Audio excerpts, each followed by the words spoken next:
Hello.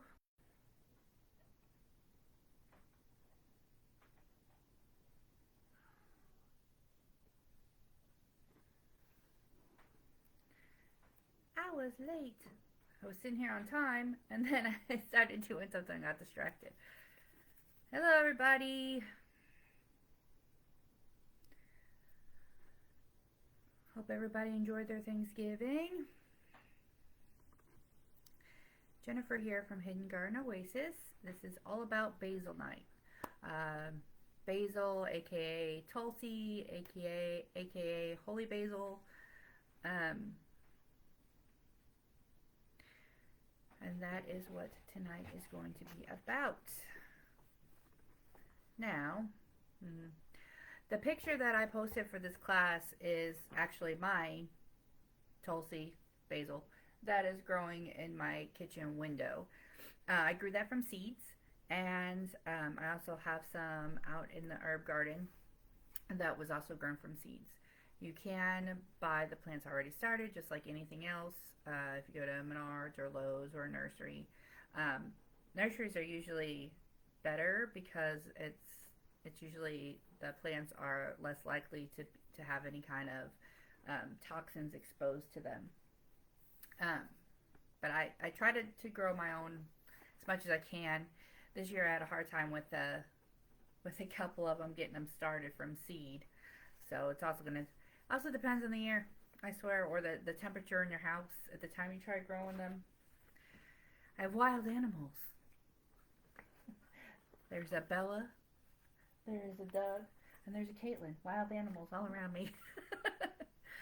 um, so, like I said, basil has multiple names, and there's about, I don't know, like 15 plus different kinds of species of basil. And the Tulsi alone has three main types that are used. It is a very spiritual plant, and it is um, very big in Ayurveda and hold on one second. In Ayurveda practice. So, like I said, I'm teaching you guys like Western herbalism, or what sometimes is called kitchen herbalism. Basically, you're just getting the knowledge to help yourself and your family. Um, Sorry, wild animals again. And then the cat is messing with the dog, and so the dog is scared and sitting by me because even though she's bigger, she doesn't know it because she can't see. So basically, there's multiple different types. There's traditional Chinese medicine. There's Ayurveda, which is based in India, and they use Tulsi a lot. Basically, it's one of the go. It's like their go-to herb. If there's anything wrong, they're like, have some Tulsi. There's multiple different ways to use Tulsi. It is mostly used internally, though. You can use it externally because it does have like antimicrobial properties, which we'll get into that in a moment. But it's mostly used internally. Um, and then like they like to pair it with like a milk or a honey. And tonight we're actually going to be making an oxymel. And an oxymel is anytime you add both the apple cider vinegar and honey to it to extract the properties from it. Uh, so we'll be working on that at the end of class. All right. So the Latin name, because you know how well I speak Latin, is Osium sanctum. There's multiple different kinds, like I said, so that's just one of them. It is from the Lamiaceae family, which, oh, guess what family that is? The mint family. That's right, just like most of the herbs we've talked about so far. That is a huge family. Um, it is it's a very sacred plant, as I've stated, especially in Ayurveda. That's why it's also called holy basil or sacred basil or elixir of life, queen of herbs, um, the incomparable one, mother medicine of nature. So those are some of the different folk names that it's called. Energetically speaking, which we've talked about energetics before, a person can be hot or cold, dry or moist, and so can an herb. And so what you do is you take the herb, the counter that balances the body. So if I run dry and cold, so I'd want something that's moistening and warm. Forgot the other thing I said. And warming. So energetically speaking, it is warm and kind of neutral. So the big thing about this herb and why it's so magnificent is that it's an adaptogen. So it's going to adapt to what your body is needing at that time to help it get back to homeostasis, the way it's supposed to be. Properties. It is an adaptogen, like I said, antibacterial, antidepressant, antioxidant. It's a mild antispasmodic, antiviral. It's a carminative. It is aromatic. It is diuretic. Expectorant, a slight expectorant. It is a galactagogue, an immunostimulator. It is a neuroprotective, relaxing nervine. So it works on your nervous system, but it also works on your digestion. It works in your heart, your circulation. Like I said, it's pretty good for just about anything because it is an adaptogen, which means it adapts to what your body needs. Taste wise, it is pungent with a little bit of sweetness. So it is best if you are going to drink it as a tea to mix it with something else. And let's see, I've got some synergies here, which we talked about. That's what it pairs with. Let me find them. Give me 1 second. All right. So synergies.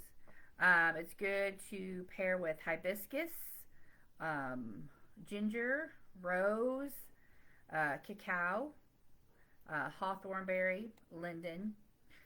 It's really good if like you make a tea blend of like say tulsi, ginger, and hibiscus. That's a really good tea. It pairs really well with rose for your body and your heart space. So that's that, and heart space means not just your physical heart, but also your emotional heart.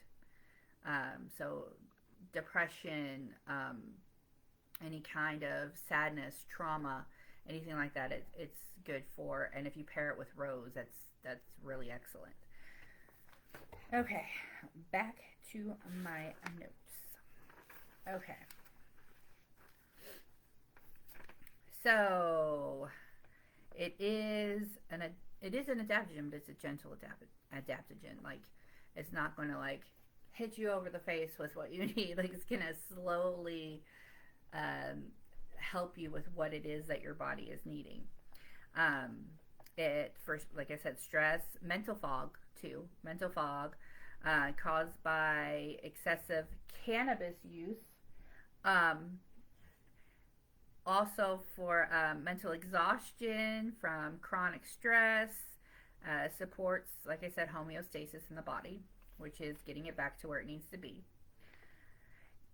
It has such a rich, and I want to be able to do the history and the folklore and the spiritualness of this plant justice.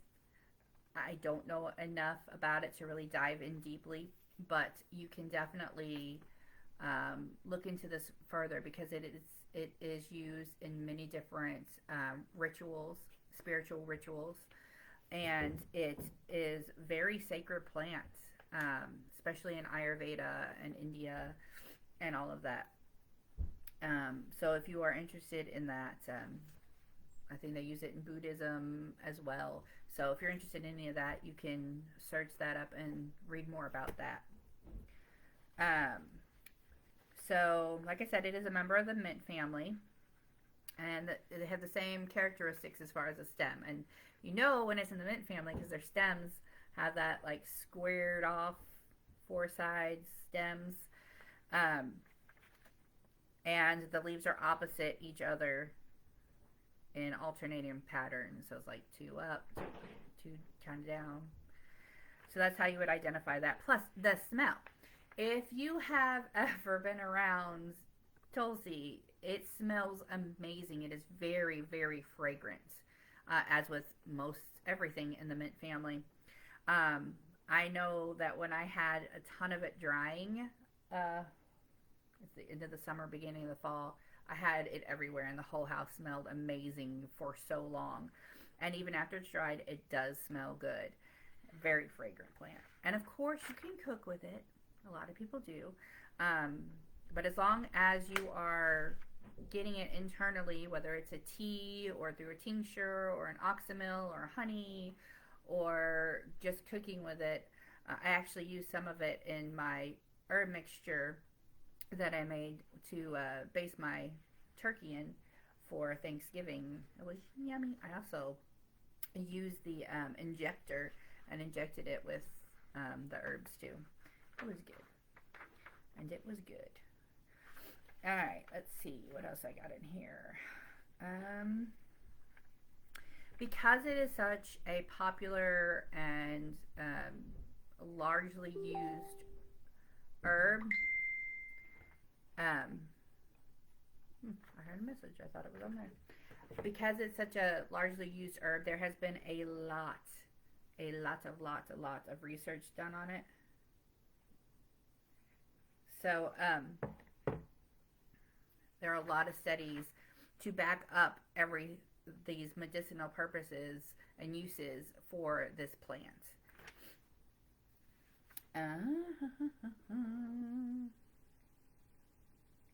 So the parts that we use are the aerial parts, and that is the leaves and the stems.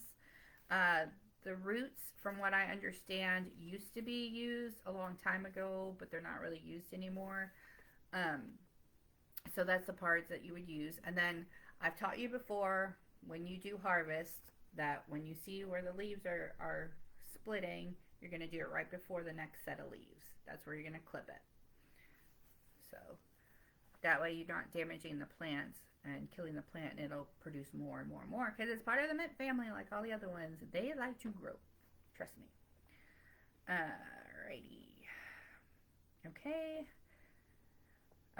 Because of its balancing properties, it also improves energy levels, specifically after a long illness, and promotes endurance, making it useful in treating chronic fatigue syndrome.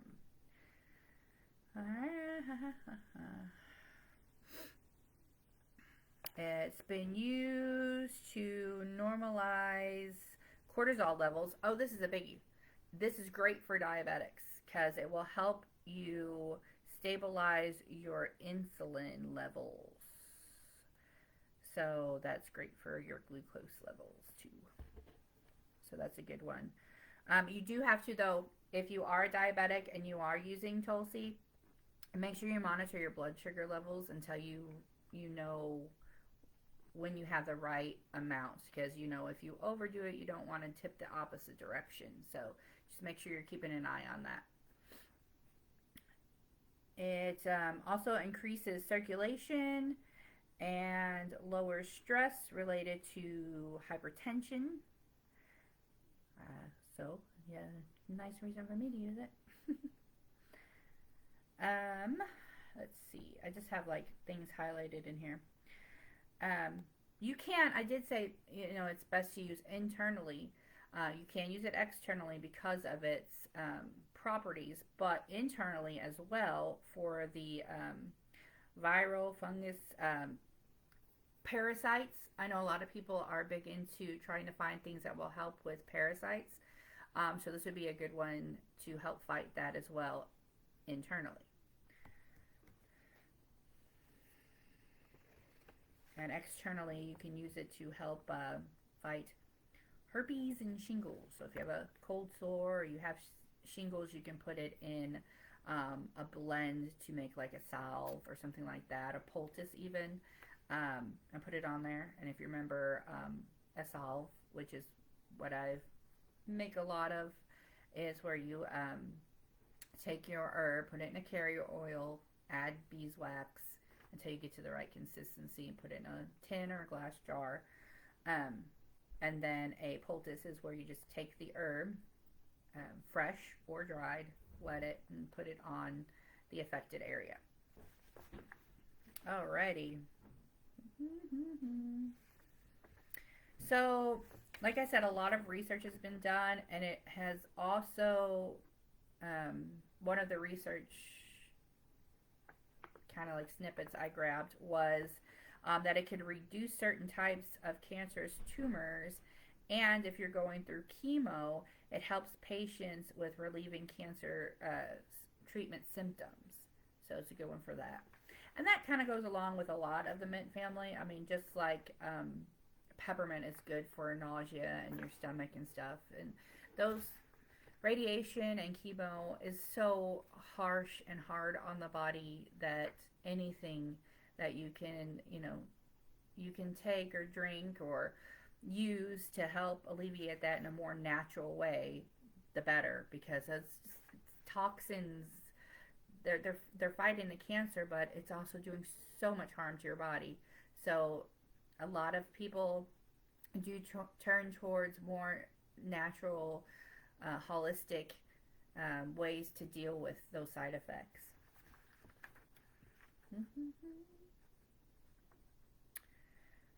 All right, and then I think I got one more thing here. The clearing the mental fog I talked about. It's a useful herb to treat traumatic head injuries, ADD, ADHD, even the flower essence. And the flower essence is, instead of like an oil, you use a water with the fresh flowers, and you'll be able to get the scent and the flower essence. However, they do not last very long, but they are great to use. You do need to use them right away.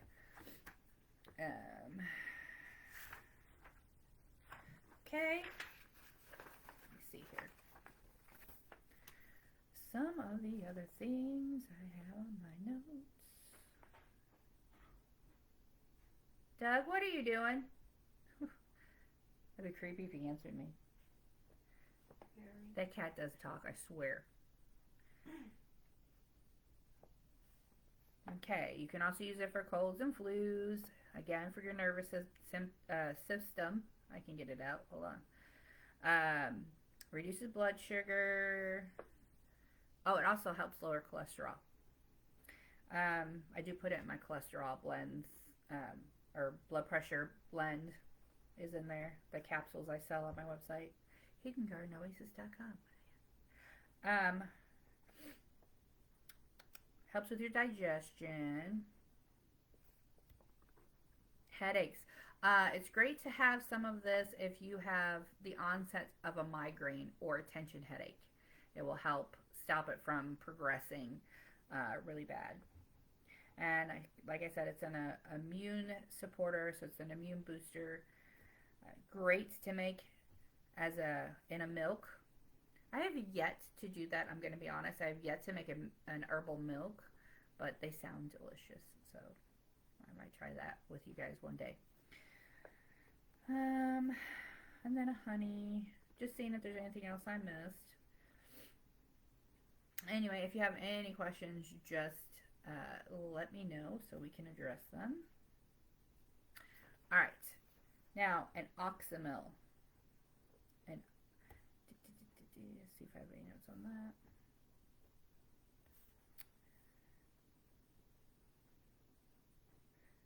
So,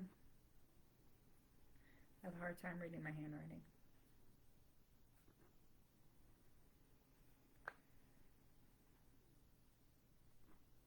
Alright. So, the reason why you would do an oxymel, which is the apple cider vinegar and the honey together, is because it extracts more of the constituents out of there, all that herbal goodness. Um, the good thing about this one is it only needs 2 weeks. Um, but the longer, like everything else I've said, the longer you leave it in the jar, the stronger it gets, the more potent it gets. But I have my jar here. Maybe it's in front of me, of course. So what you're going to want to do is you're going to want to fill your jar about a quarter of the way full with your dried herbs. I am just using the tulsi right now. And I did say this before, but I will say it again. You can't, oh, that smells good. It smells so good. Anyway, you do not have to just use one herb, but when you're starting out, you can use one herb at a time when you make stuff, and then you can mix them together after you've already got them done. Do not have my spoon. I was trying to get that, but it was not quite clean. So this is for me, so I'm going to use my finger. You can tell the difference between when you get dried herbs from like Mountain Rose or an herbal store and when you grow them and dry them yourself, because they're not as broken down. They're in big leaves. These are from my house. So they're going to be fluffier. So you got to push them down to make sure you got the right amount in there. I have a whole nother jar dried already, plus I got stuff still growing everywhere. Alright. This is not as much as it looks like it is, because it's really, really fluffy. But you want about a fourth of the jar. And you can use any size jar. It just depends on how much you want to make. So, it's too big. Alright. Then you're going to use your apple cider vinegar. This is the one that's usually the most recommended. It's the one with the, where does it say it? I know it's on there. The mother in it. Where is it? The mother in it. So, you know how you might use probiotics and how there's like the living bacteria? That's what the mother is. So there is debate on whether you should or should not use the mother. Because, and the reason against it is that sometimes things can, like bacteria can grow if you use them. Bad bacteria can grow if you use the mother. But from my experience and from other teachers' experience that have taught me, they haven't had an issue with this. But it is something to keep an eye on to make sure, well, I mean, for everything, though, you have to make sure you don't start seeing things growing in there that you don't want. The first time I made my herbal cold medicine, I didn't know that you had to, well, the one I made needed to be refrigerated. And I didn't know that, and they got mold in them. But I've learned, I'm like, I keep them refrigerated, and then this time I added honey to it, and honey helps keep things shelf stable for longer, and it doesn't have to be refrigerated, but I had it in the refrigerator anyway, and I went to take some the other day, and I was like, oh, something touched my lip, and I thought I had mold in it, and it was just honey because it congealed because it was in the fridge. That was a wonderful moment. But see, it's always a learning experience. So anyway, you fill your jar about halfway full with apple cider vinegar. I don't know about you guys, but I am a sweet girl, not a vinegar girl. About halfway. It's hard to tell with how fluffy these leaves are. Let's see. It's going to go down a little bit. Okay. And then you're going to fill it all of the rest of the way up and make sure it's all the way to the top so you don't get any air in there, just in case there are any bacteria that want to join the party. I might have to put more apple cider vinegar in there. Now, if you use locally grown, yes, I grow my own honey. If you use local honey, that is the best. We actually have a guy next town over, and he sells honey. He has a little like stand, uses the honor system, and he has a stand out there at the edge of his property by the busy road. And I gotta get more honey. And you put the money in the thing, and you take your whatever size you want. It's pretty cool. I'm hoping Caitlin starts a beehive here this spring. That'd be great. Have our own honey to go with all our own medicines. And I'm hoping to grow as much as I can, so I don't have to.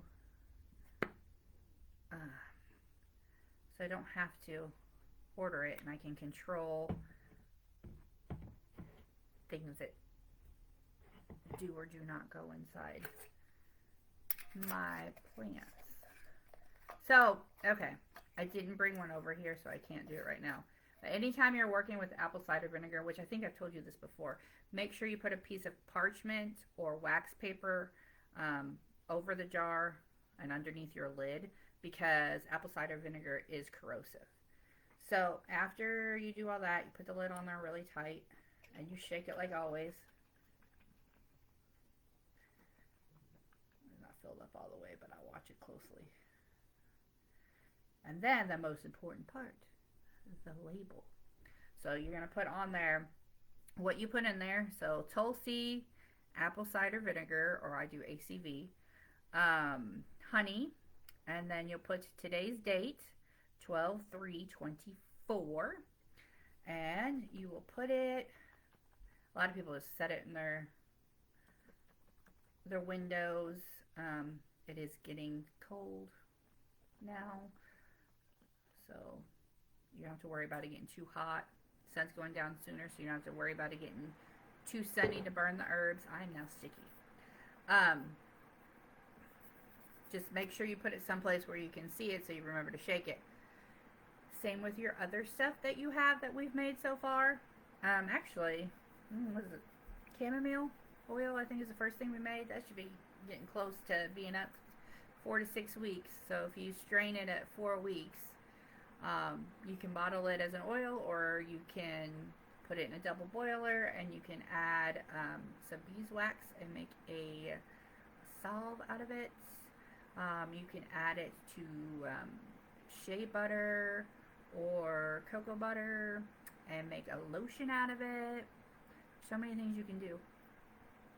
Speaking of lotion, I have lotion bars made up. They are rose hips and vanilla, and they smell great. And so basically what they do, they look, again, don't have one with me. They kind of look like a bar of soap, but they're a bar of lotion. So, and then anybody who is in the area, my area, I will be in downtown Cape Girardeau by the river at the holiday, and I've posted this before, at the holiday market, December 7th, so Saturday. I think it's 10 to 4. I'll post it again when it gets closer. But I will have a whole tent, booth, table set up. I'm even going to have a little section for the kiddos so they can make little projects, so that they can do that while, you know, mommy, daddy, grandparents, aunties, uncles shop. So come out and see us. It's going to be great. There's all kinds of vendors that are going to be there. Food vendors too. I think there might be hot chocolate. Sounds good. Or coffee. So come out and see us. If you have any questions, reach out to me. Same as always. You do the Hidden Garden Oasis Facebook page. Hidden Garden Oasis Instagram. I did a Pinterest too. So I have a page on that. HiddenGardenOasis.com. Basically, there's a lot of ways. You can call me, email me, just reach out to me. I think the I get text messages, phone calls, and Facebook messages, mostly from my clients that I currently have. And that works out nicely for all of us. So if they have a question or an issue, they just pop it in there. If it's pertaining to a class, you can just message me on the study group. If you're following my Hidden Garden Oasis Facebook page, then you're automatically invited to the study group. So you can accept that invitation and be part of that, and we can have discussions. If you're making stuff and you have questions or anything like that, just reach out and let me know. And I'm here for you. And as always, thank you ever so much for allowing me to help you on your natural healing journey.